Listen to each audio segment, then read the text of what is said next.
Ang ilang Star Magic Games na? 3. Diba? Ano yung mga lalaroin nyo? Ako, basketball ako. Si Catherine mag-badminton siya. Hindi! Nag-share lang ako! Last year, championship. Nag-share lang ako! Tapos nalalagyan. Pero parang ano pumunta si Daniel dito para panoorin yung... Hindi kasi game na daw nila, so cheerleading. So, Go black team. so i-cheer mo siya during the Oo, basketball go game? black team syempre. Ako lang. Yes. Ako kasi recently parang nagka-problem na rin sa speaker. Yung sa got to be Oo, yung airing. Nagkaroon ng technical problem, so tinry nila i-resolve to, pero nagka-problem talaga, so babawi kami sa Monday. Ang dami kasing nag-react ng mga fans sa social media. Wala naman may gusto sa munang pero yun.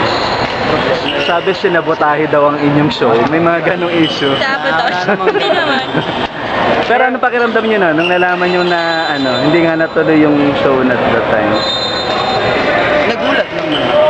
Pero, lahat tayo magagawa, aksidente at wala namang gusto natin. Message para sa mga fans na nag-expect na makakapanood sila ng mas mahabang got to be. Sorry lang dun sa nangyari nung Friday po kasi nagka-technical problem nga pero ayan,